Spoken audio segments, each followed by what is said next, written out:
Hello there and welcome. I'm Hayley Adams, coming to you from VOA's headquarters in Washington.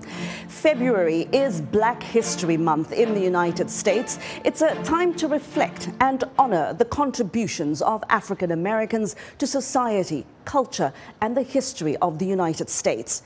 For many, the civil rights movement in the 1950s and 1960s was a game changer in the struggle for social justice, voting rights, and equality under the law. But what is the current state of civil rights in America? Are the advances of the movement enduring, or has the momentum stalled? VOA's correspondent Ignatius Arnold spoke to Americans about it here in Washington. Thank you, Heidi. I'm currently at the National Museum of African American History and Culture. Behind me is the edifice that houses more than 40,000 artifacts telling the story of African Americans here in the United States. Now, reactions from locals that I've been speaking to have been mixed. On one hand, some see progress that they say can be seen in the elections of non-white people in key government positions. They cited Vice President Kamala Harris and Ketanji Brown-Jackson on the Supreme Court, for example. On the other hand, repeated calls for police reforms and the effort to tackle police brutality is what they say is retrogression from the gains that have been made in the past. Now, earlier, I spoke to a father and a daughter, Charlie Caswell and Tiara Caswell, from Memphis, Tennessee, at the Martin Luther King Jr. Memorial here in Washington, D.C. Take a listen.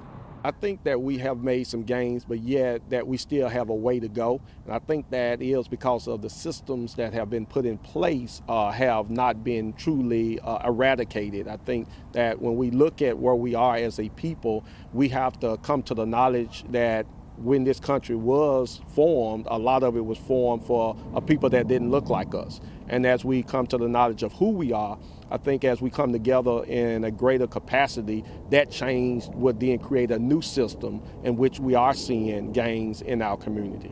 Since the civil rights movement, we've made some progress, but especially in past years, we're almost going backwards in a lot of ways, and we never kind of ever succeeded in equality in any means. So there's still a lot more progress to be made, and I think we're not seeing as much progression even since the 1960s. Well, Black resistance to me means that we fought past our struggles, past our obstacles. We fought to really achieve higher heights, and we have so much further to go. And I think that Black people are now seeing that it's going to take us coming together.